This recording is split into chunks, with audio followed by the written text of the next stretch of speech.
तो प्यारे बच्चों, जल्दी से आज नए प्रैक्टिस सेट के साथ, नए चैप्टर के साथ, नई पीडीएफ फाइल के साथ आज नई चीज स्टार्ट करते हैं।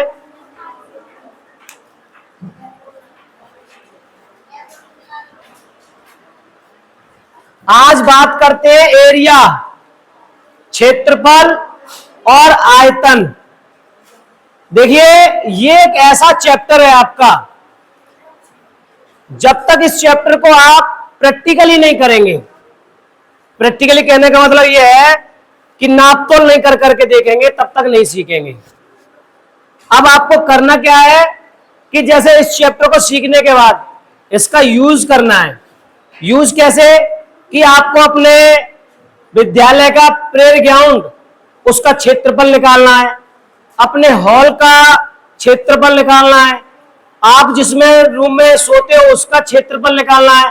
तब आपको समझ जाओगे कि क्या होता है क्षेत्रफल और आयतन, जब हम किसी चीज का प्रैक्टिकल करते हैं। अब बताओ, अभी मैं कह दूं आपसे कि पानी में तैरना आता है, आपने कह दिया, किताब पे पढ़ लिया, ऐसे ऐसे पैर मारो और जल्दी जल्दी हाथ मारो तो पानी में तैरने लगोगे, और आप गए उसमें और उल गए और हाथ पैर मारने लगे तो डूबी तो जाओगे।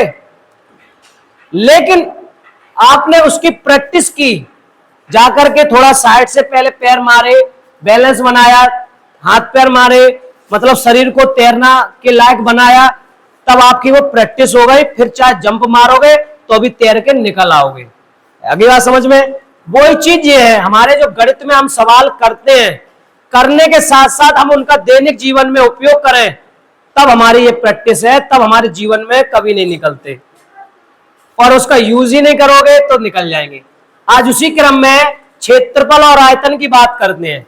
एक पर्टिकुलर डेफिनेशन भी हमें पता होना चाहिए। क्षेत्रफल क्या कहता है? किसी आकृति की सभी भुजाओं से घिरे हुए तल को आकृति का क्षेत्रफल कहते हैं। अब कहना क्या चाह रहे हैं?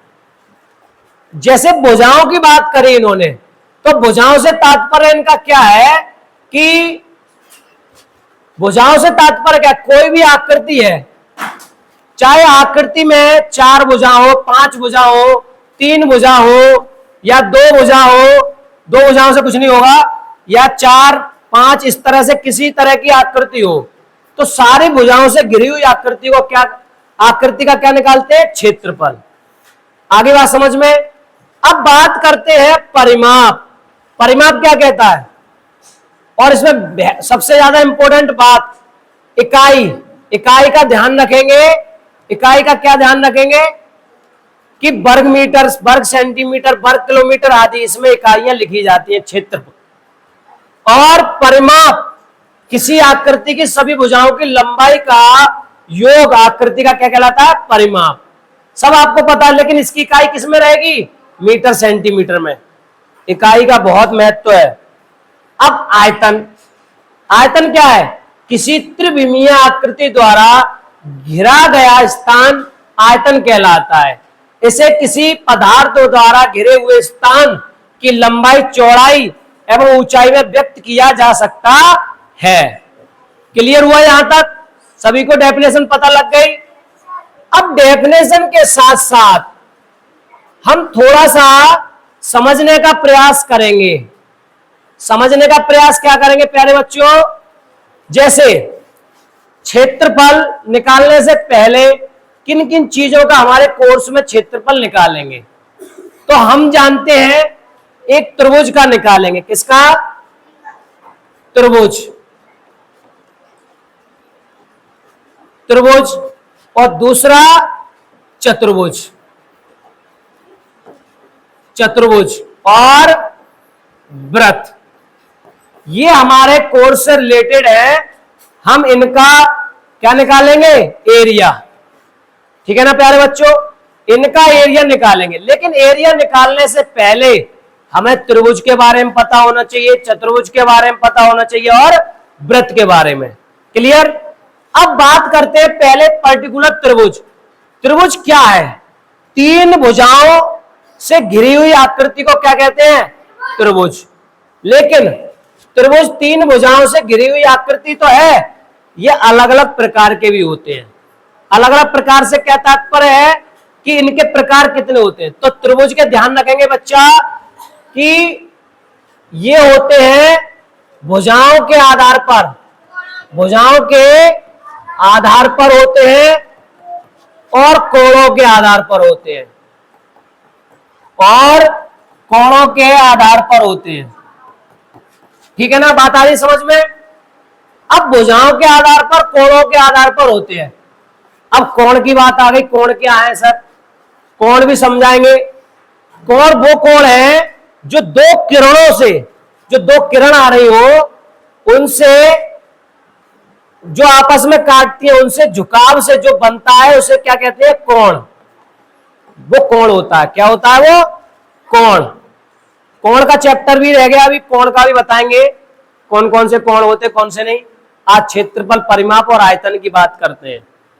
अब समय नहीं खराब करके बढ़ते हैं आगे। जैसे सबसे पहले जो हमारा है वर्ग, पर्टिकुलर इतनी चीजें वर्ग में हमारे रिलेटेड होता है, ये चीजें हमारे वर्ग में आती हैं। पहले क्या है, पहले सबसे इंपॉर्टेंट चीज है कि वर्ग को पहचानते कैसे हैं। वर्ग में, वर्ग को पहचानते कैसे हैं।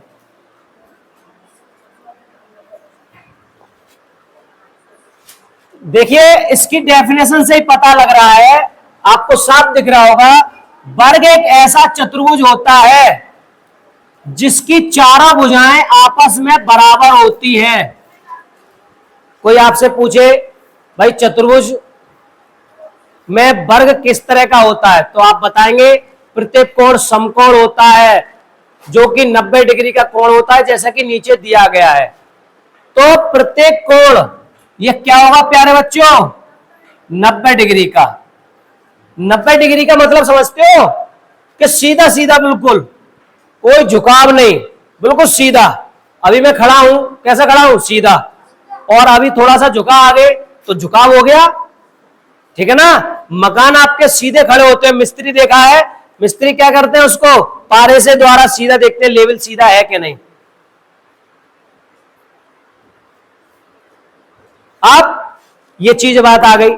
अब इसमें वर्ग में हमें क्या ध्यान रखना है, वर्ग का क्षेत्रफल कैसे निकलता है, भुजा स्क्वायर। कैसे निकलता है, भुजा स्क्वायर। अब भुजा वर्ग का क्षेत्रफल, दूसरा तरीका यह है कि कभी कभी क्या होता है कि विकर्ण दे रखे होते हैं, तो विकर्णों का गुणनफल से भी वर्ग का क्षेत्रफल निकल जाता है। अब विकर्ण क्या होते हैं, इनके जो दो जी कोने हैं इनको जब आपस में मिला देते हैं, ये मिलाने वाले ही क्या होते हैं, विकर्ण। तो कितने ज्यादा से ज्यादा विकर्ण हो सकते हैं, दो। कितने हो सकते हैं, दो। तो हम विकर्णों के द्वारा परिमिति कह लो या कह लो परिमाप, परिमिति कह लो या कह लो परिमाप, बात एक ही है। परिमाप, परिमाप मतलब होती है उसकी सारे तरफ की भुजाओं की लंबाई, अभी बताया नापना। तो ए बी, अब ये कितनी है, एक यहां से ए सेंटीमीटर है, इसको तो चार को हम जोड़ेंगे तो जोड़ करके 4a आता है, तो डायरेक्ट हम 4a कर सकते हैं। अब वर्ग का विकर्ण, हमें विकर्ण निकलवाना है।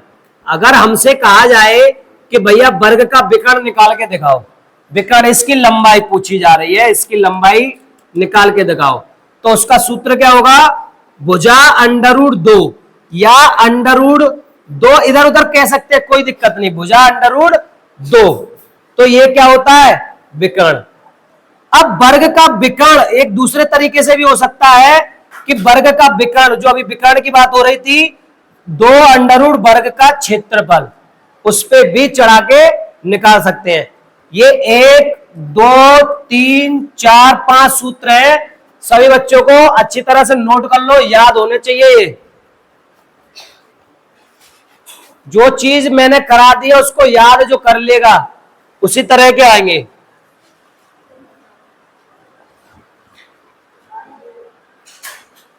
अब जब तक आप नोट कर रहे हैं तब तक हम थोड़ा सा बात कर लेते हैं कि चतुर्भुज, ये भी चतुर्भुज है, चतुर्भुज होते कितने प्रकार के हैं? तो अभी हमने बताया चतुर्भुज 5 प्रकार के होते हैं। कितने होते हैं? 5। तो पांचों को अब हम समझते हैं किस तरह से।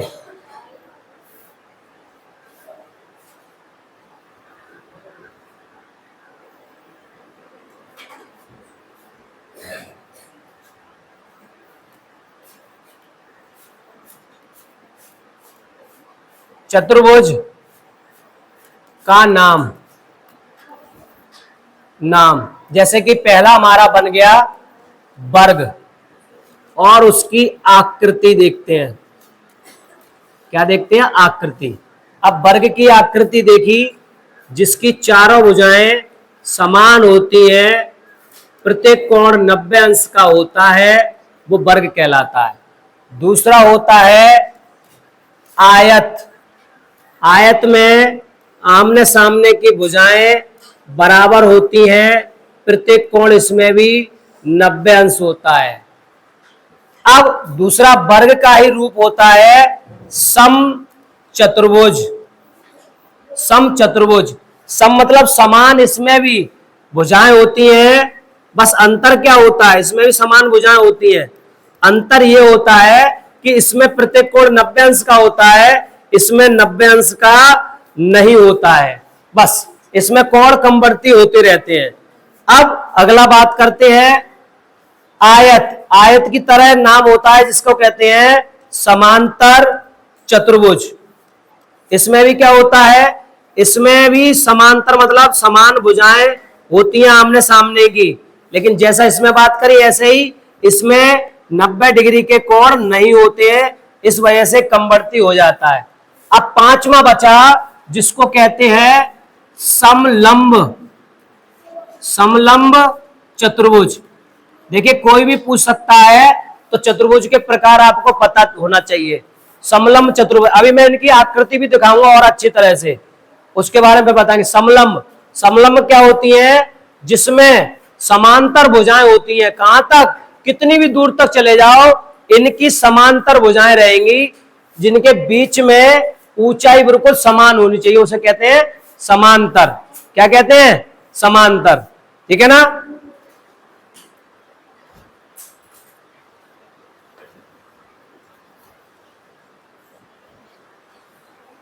अब बात करते हैं, इतना नोट हो गया, आगे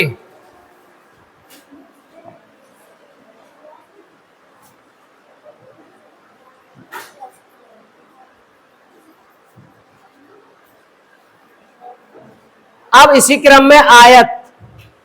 आयत की बात करते हैं। जैसे कि आयत में अभी बताया भी था, आयत में आमने सामने की भुजाएं बराबर होती हैं,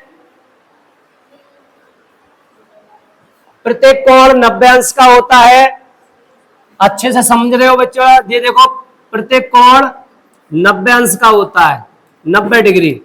इसमें भी 2 विकर्ण होते हैं ये, और इसमें 3 सूत्र हैं।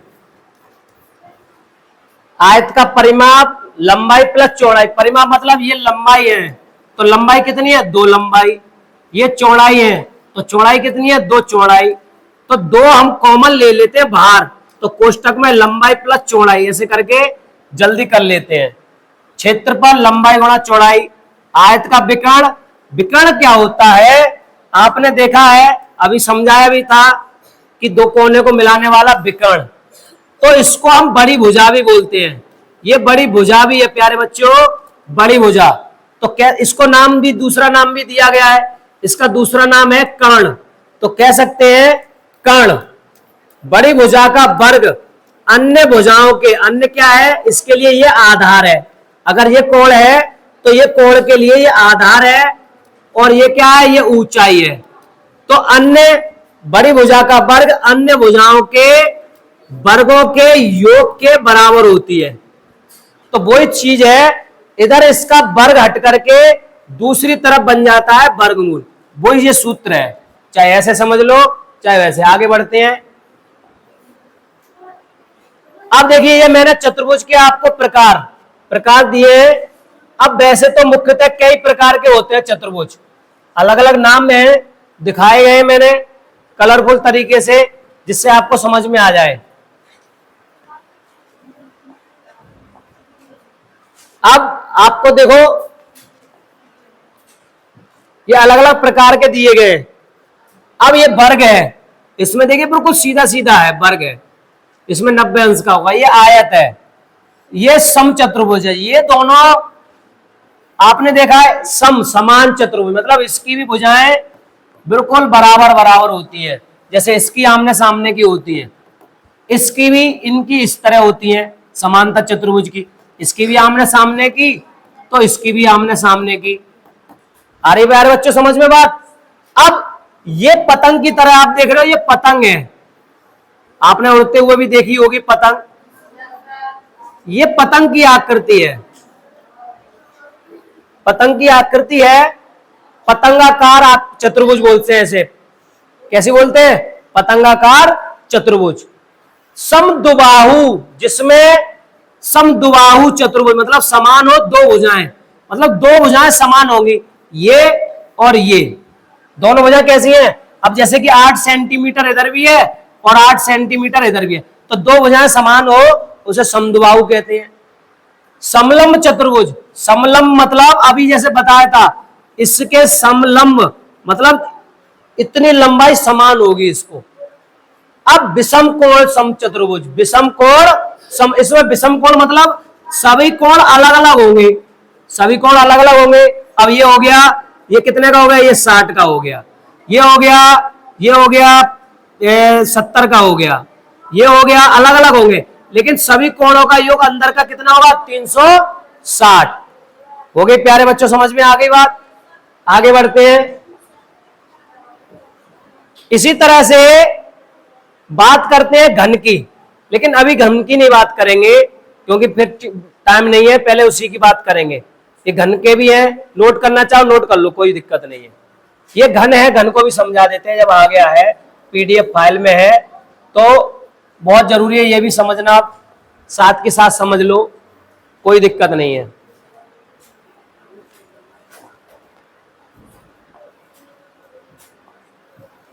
अब घन एक ऐसी त्रिविमीय, त्रिविमीय क्यों बोलते हैं? 3D, 2D और 3D। 2D में हमारे क्षेत्रफल निकलते हैं और 3D में आयतन, लेकिन क्षेत्रफल भी निकलते हैं, ऐसी बात नहीं है। अब जैसे घन के संपूर्ण पृष्ठ का क्षेत्रफल, लेकिन जो 3D आकृति होती है, जैसे हम कह सकते हैं जिसमें हॉल में हम अभी बैठे हैं, तो जो हॉल हमारे लिए क्या है? 3D आकृति, ठीक है ना। इसमें कोई चीज कितनी समा जाएगी वो उसका आयतन होता है। क्लियर? अब बात करते हैं आगे, इसमें क्या कह रहे हैं? इसमें 6 फलक होते हैं। सबसे इंपॉर्टेंट बात, 6 फलक, 12 किनारे, 8 कोने, ये पूछा भी जाता है, ये सभी बच्चों को याद होना चाहिए, अच्छी तरह से सुन लो। देखिए जो आप देख रहे हैं इसमें, ये देख रहे हैं 1 2 3 4, अभी देखिए इसमें पूरे नहीं दिख रहे, मैं एक आकृति बना देता हूं।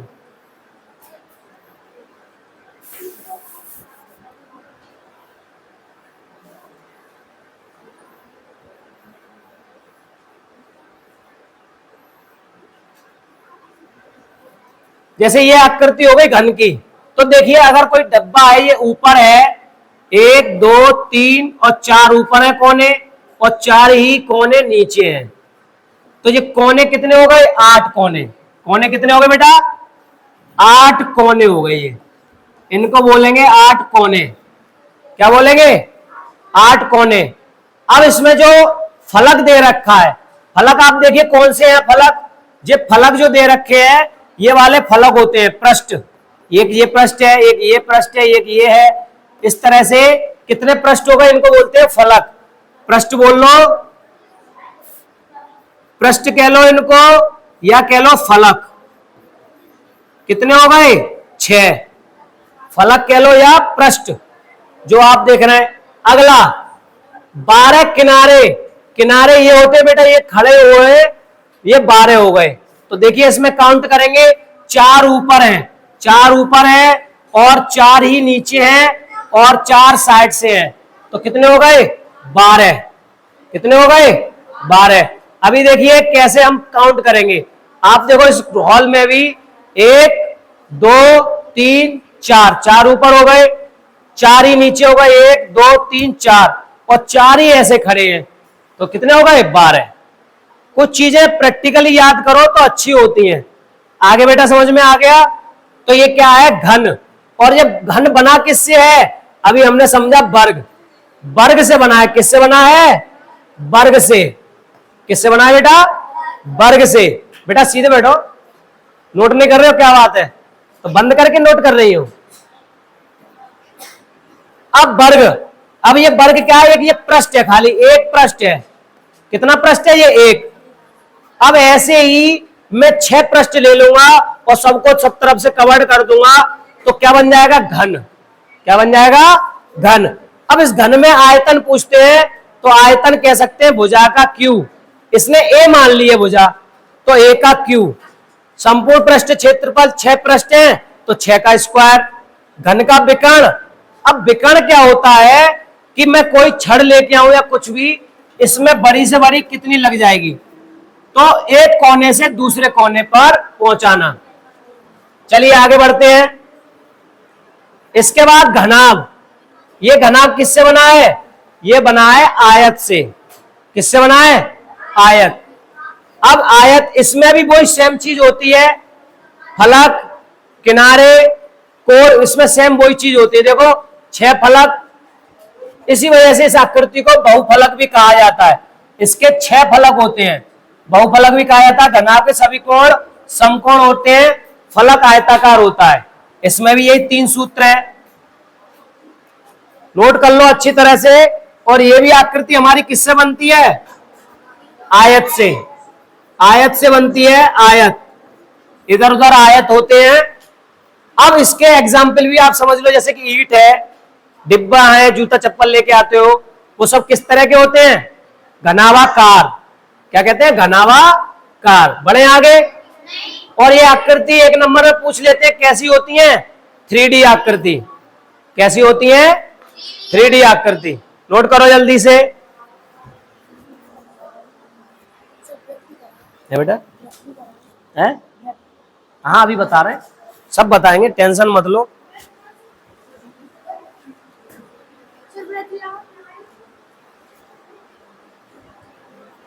हो गया? काफी बच्चे अपने अपने नोटबुक पे बहुत अच्छी आकृति बना रहे हैं, और जिन्हें नहीं आती वो सीख लें। पहले आयताकार बनाया, फिर थोड़ी दूर ऊपर और फिर आयत बना लो। बना लिए 2 आयत, फिर इस कोने को इससे मिला दो, इस कोने को इससे मिला दो, इस कोने को इससे, इससे, तो आपका क्या बन जाएगा? घनाभ। हाँ बेटा बिल्कुल सही बना रहे हो, बिल्कुल सही।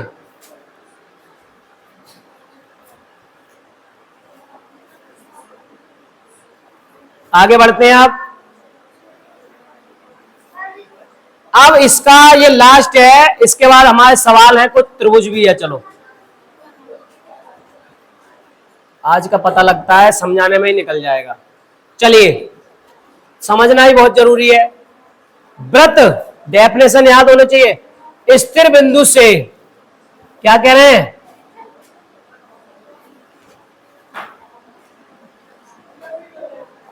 वृत्त स्थिर बिंदु से, स्थिर मतलब एक स्थिर जगह पर है।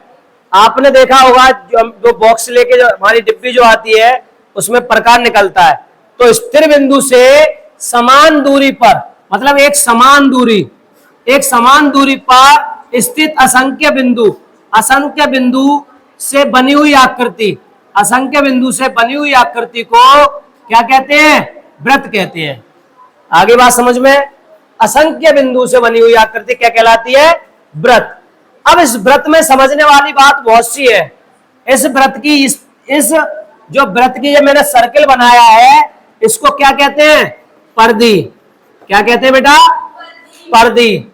और इसकी जो देख रहे हो तीर की सुई की तरह, मतलब घड़ी की सुई की तरह, इसको कहते हैं त्रिज्या।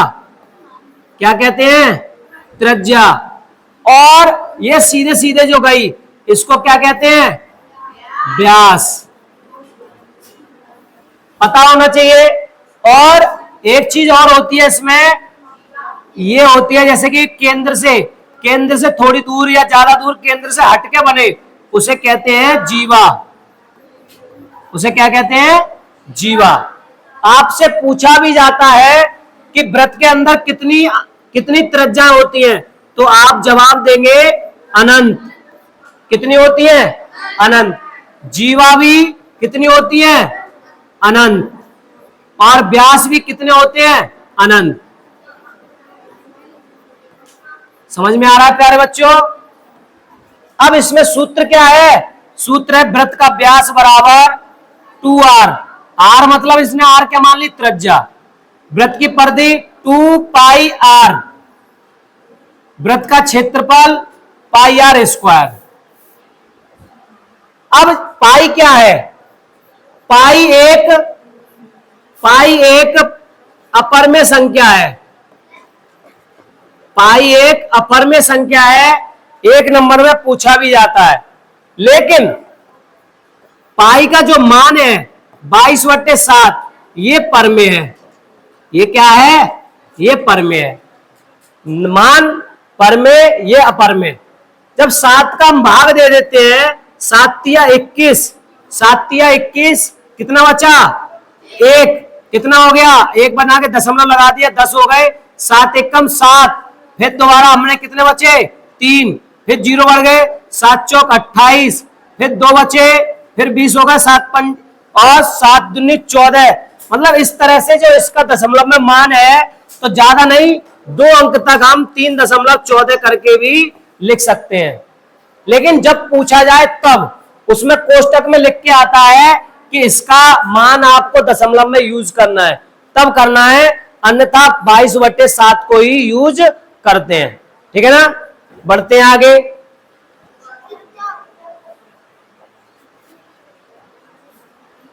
समझ में आ रहा है प्यारे बच्चों? समझने के साथ साथ आपको प्रैक्टिकल भी करना है। देखते हैं कौन कौन बच्चा अपने अपने कमरे के, अपने बेड का क्षेत्रफल निकाल के हमें कल बताते हैं। ये होमवर्क है। अब आप कैसे नापेंगे? आप ऐसे करके नाप लो फुट में, ये 1 फुट होता है, इस तरह से नाप लो। और ये 1 मीटर होता है, इस तरह से लगभग। या आप एक धागा ले लेंगे, उस धागे को ऐसे करके नाप लो, 1 मीटर हो गया। या पैमाना होता है छोटा वाला, उस पर लिखा होता है 30 सेंटीमीटर। ठीक है ना? उससे नाप लो। कैसे भी नापो, आप अपने किताब का नापो, इसका निकाल के कल दिखाना है। आगे बढ़ते हैं। अभी त्रिभुज के बारे में बताया, तो त्रिभुज के भी हमारे इससे रिलेटेड सवाल आ जाते हैं और उसके लिए भी सूत्र है। त्रिभुज, अभी जैसे बताया मैं त्रिभुज के बारे में, त्रिभुज भुजाओं के आधार पर और कोणों के आधार पर। तो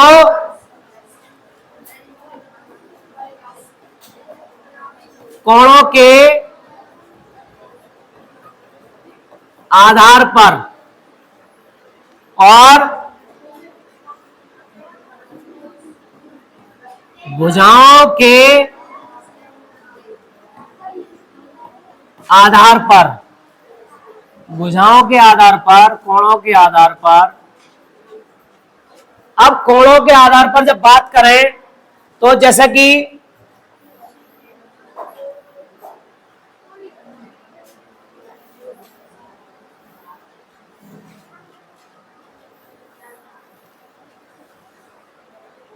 भुजाओं के आधार पर बात करें, तो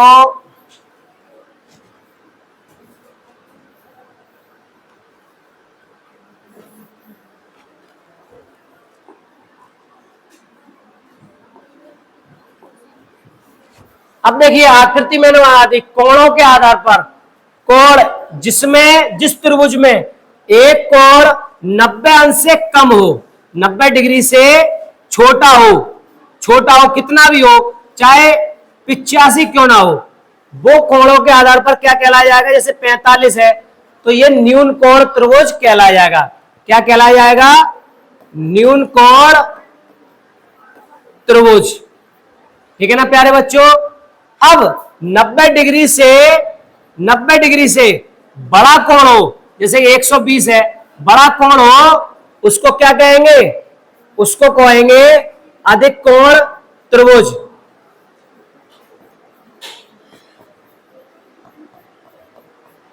अधिक कोण त्रिभुज जिसमें एक कोण समकोण हो, जिसमें एक कोण समकोण हो।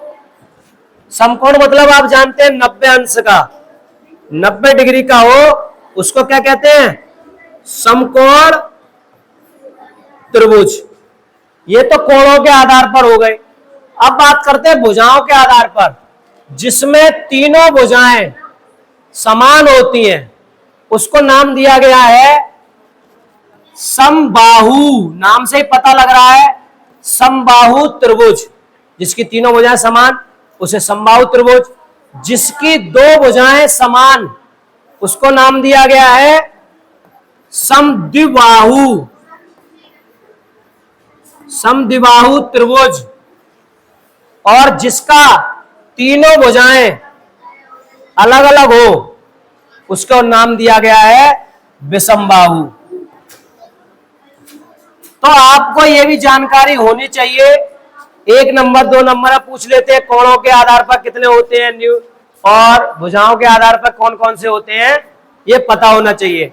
अब ज्यादातर हम इन सभी का सूत्र 1/2 आधार इंटू ऊंचाई से निकाल लेते हैं, लेकिन अगर हम बात करें समबाहु त्रिभुज के क्षेत्रफल की तो सबके अलग अलग भी हैं। √3/4 भुजा स्क्वायर समद्विबाहु की b/4 √4b square minus a, इस तरह से भी निकाल सकते हैं अलग अलग।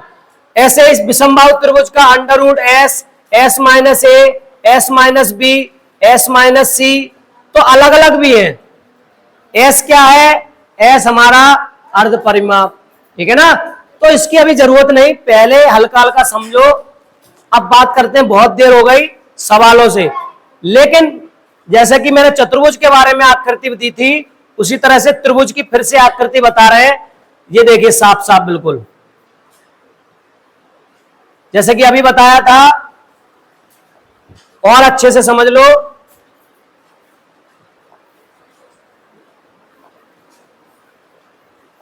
बेटा इन चीजों पे मेहनत लगती है, आप भी मेहनत कीजिए, समझिए। अभी जैसे बताया मैंने, मतलब कोणों के आधार पर, ये तीनों जो आकृतियां हैं ये किसके आधार पर हैं, कोणों के आधार पर, और नीचे वाली किसके आधार पर है, भुजाओं के। ये पता होना चाहिए। अब कोई भी बच्चा, मैं जब भी पूछूं ये चीज नहीं आनी चाहिए कि सर आपने बताई नहीं या मुझे याद नहीं है। जितनी चीजें मुझे याद है आपको भी याद होना चाहिए। मैंने शुरू से अब तक हर चीज बताई है A to Z, कुछ बच्चों ने बहुत अच्छी तरह से नोट भी किया है। इसके बाद आप जाने, इसमें देखिए हो गया। अब आगे बढ़ते हैं सवालों पे, बहुत देर हो गई, कुछ सवालों पे प्रकाश डालते हैं।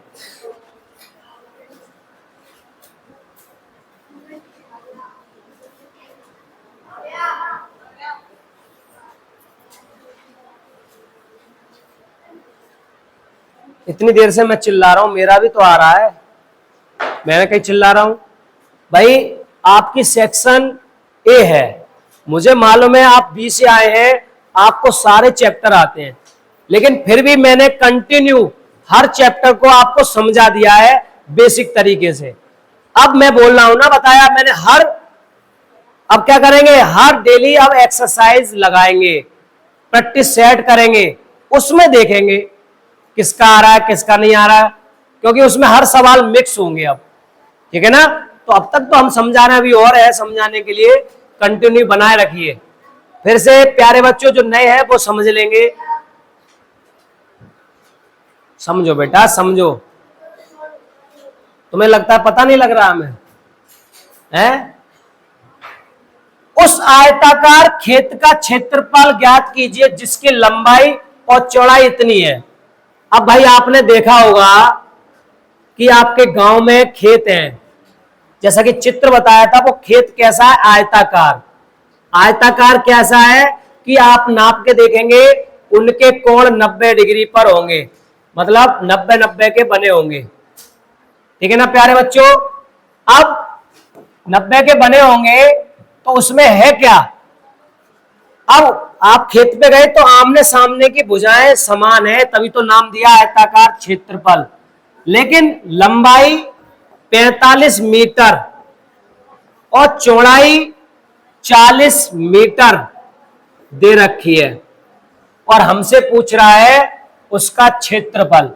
तो आयताकार कोई भी आकृति हो, उसका क्षेत्रफल का हमने आपसे कहा था, बस आपको क्या करना है, लंबाई गुणा चौड़ाई करनी है, कुछ नहीं करना है। तो लंबाई गुणा चौड़ाई को आपने लगाया, तो लगाने के बाद लंबाई हमारी हो गई, लंबाई हमारी हो गई, लंबाई हमारी हो गई 45 और चौड़ाई हो गई 40। और ये मीटर और मीटर, जैसे आप जानते हैं गुणा में घातें जुड़ती हैं, जैसे कि चर राशि है ए और ए, ये क्या है, चर राशि। ये क्या है बेटा, चर राशि। तो गुणा में चर राशियों की घातें जुड़ती हैं, तो ए स्क्वायर। ऐसे ही मीटर भी क्या है, हमारी चर राशि। मीटर भी क्या है, चर राशि। तो दोनों की मीटर मीटर करके मीटर स्क्वायर, या तो स्क्वायर करके लिख दो या कह सकते हैं वर्ग मीटर, दोनों तरह आप लिख सकते हैं, या तो मीटर या वर्ग मीटर, गलती नहीं होगी, ठीक है ना। और 45 चौक कितना हो गया, 180, और एक जीरो और लगा दिया 1800, तो हमारा क्या हो गया, 1800 वर्ग मीटर।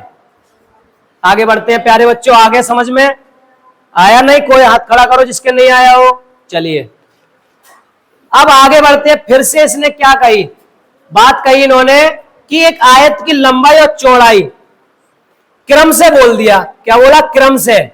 तो क्रम से आप समझ जाएं कि ये लंबाई है और ये चौड़ाई है, तो आप अच्छी तरह समझ जाएं ये लंबाई है ये चौड़ाई है। लंबाई हमारी 5 सेंटीमीटर और ये 1 सेंटीमीटर। वहां पर क्या था, ये मीटर में था और ये किस में है, सेंटीमीटर में। तो इकाइयों का विशेष ध्यान देंगे, बहुत जरूरी है। अब हम जानते आयत का क्षेत्रफल क्या हो जाएगा, आयत का क्षेत्रफल बराबर 5 इंटू 1 बराबर 5 और सेंटीमीटर स्क्वायर। तो देखिए यहां पर 5 सेंटीमीटर लिख दिया है, यहां पर 12 लिख दिया है। आपसे चाह रहे हैं आप गलतियां करें, और दो जगह है 5 सेंटीमीटर, एक जगह 5 वर्ग सेंटीमीटर, तो हम कौन किस पे जाएंगे, वर्ग पे। तो यही चीज है कि जल्दबाजी ना करें, एक एक सवाल बूंद बूंद से घड़ा भरता है और खाली भी हो जाता है। आपने गलतियां की तो आपका सवाल गलती भी हो जाएगा। हाँ बेटा, एक और बार,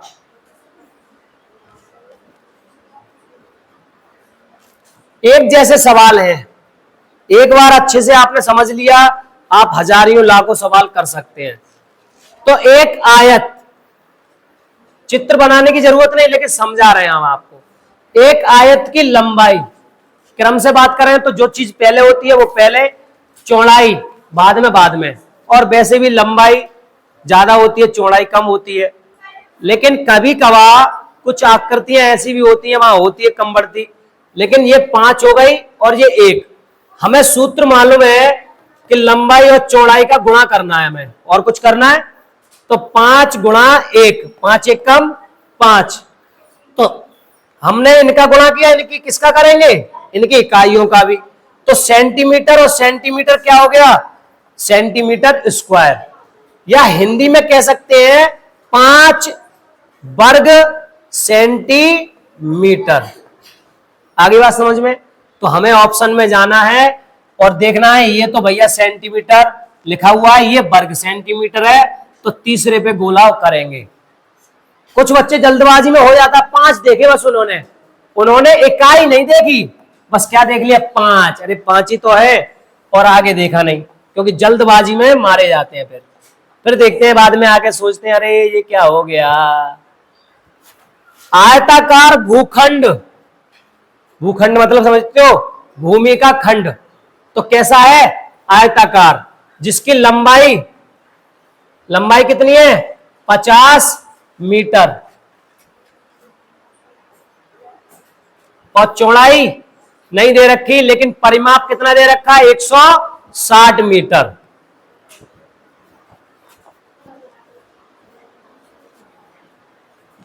क्या दे रखा है? परिमाप 160।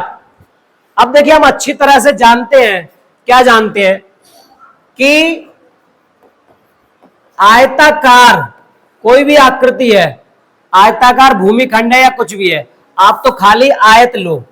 हम जानते हैं, क्या जानते हैं कि आयत का परिमाप बराबर क्या है? परिमाप 160 मीटर, 160 मीटर। लेकिन परिमाप का हम सूत्र जानते हैं, क्या होता है? 2l + b बराबर 160 मीटर। जैसा दिया है सवाल में वैसे चलते जाओ।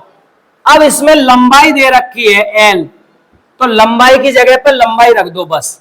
तो अगर हम इसमें लंबाई की जगह लंबाई रखेंगे तो l की जगह 50 मीटर रखेंगे प्लस b रखेंगे बराबर 160 मीटर, और कुछ किया नहीं।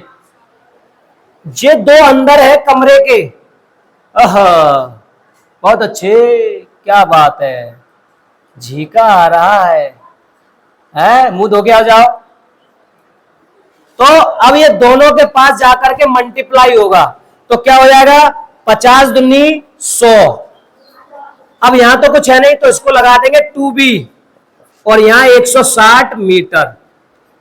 अब बराबर लगा हुआ है, तो ये चीज हमारी किसकी है? प्लस की। इधर उठ के जाएगी तो किसकी हो जाएगी? माइनस की। तो 2b बराबर 160 माइनस 100 बराबर कितना बचा? 60। और जो संख्या जो गुणा में है वो किस में चली जाती है? भाग में। तो 60/2 बराबर 30। तो हमें उसका परिमाप का लंबाई तो दे रखी थी 160 और चौड़ाई भी पता लग गई, और हाँ 50 क्या है? लंबाई 50।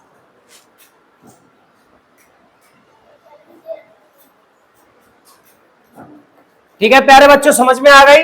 लंबाई तो दे रखी है। अब हमसे क्या पूछा है? क्षेत्रफल। लेकिन क्षेत्रफल किस में निकालिए? वर्ग मीटर में। तो हम जानते हैं हमें क्या करना है, सीधे सीधे फॉर्मूला लगाना है, और दोनों की इकाई मीटर में है, बस रखना है 50 × 30, और 5×15 और 2 जीरो और लग जाएंगे 1500 और वर्ग मीटर।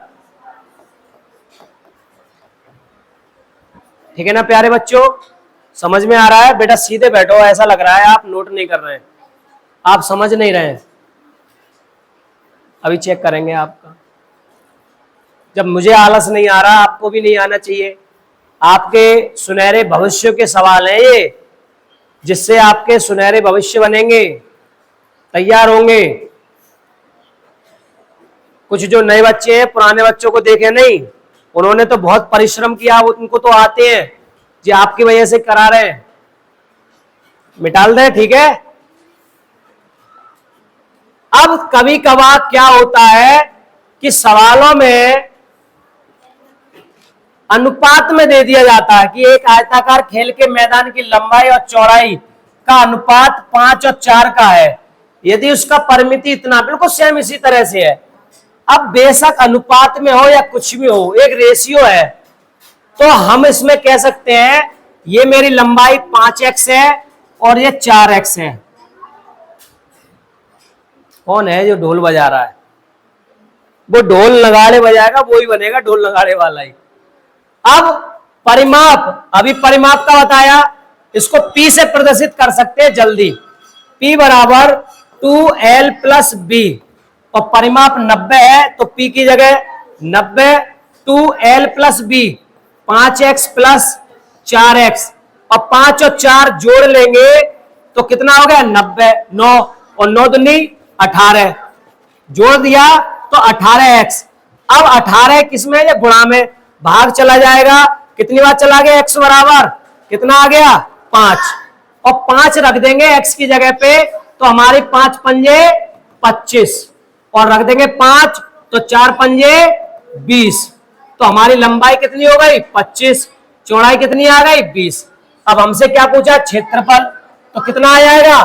25 × 20, और 25 दूनी 50 और जीरो, और कितना आ गया? 500 वर्ग मीटर। और आज के लिए क्लास समाप्त होती है। थैंक यू, कल मिलेंगे। ओके, चलिए जल्दी जल्दी जाइए फटाफट। गुड गुड, चलो खुश रहो। नमस्ते, खुश रहो खुश रहो बेटा। अरे सामने मत आया करो, जाओ बेटा जल्दी जाओ, खुश रहो। चलिए खुश रहो, आयुष्मान भव, खुश रहो प्यारे बच्चों, जाओ मेहनत करो ऐसे ही। कल का होमवर्क ध्यान रखना, कल आपका टेस्ट है और जितने मैंने चैप्टर करा दिए हैं कल सारे चैप्टर का रिवीजन करके आना। और गर्ल्स और बॉयज की उसी तरह से टक्कर होगी। हाँ, बॉयज की और गर्ल्स की इसी तरह से टक्कर होगी और रेशियो साथ के संग चलेगा। विशेष तौर से अपने अपने गर्ल्स अपने अपने सभी को समझा दें, डबल कोई नहीं आएगा, ठीक है ना। और आपकी चॉइस है कि ये वाला सरल दिख रहा है तो आप किसी को भेज सकते हैं, पहले अरे इन्हें भेज दें, पहले फिर इन्हें भेज दें, कठिन पे आप आ जाओ, ठीक है ना। चलिए जल्दी जाइए, थैंक यू।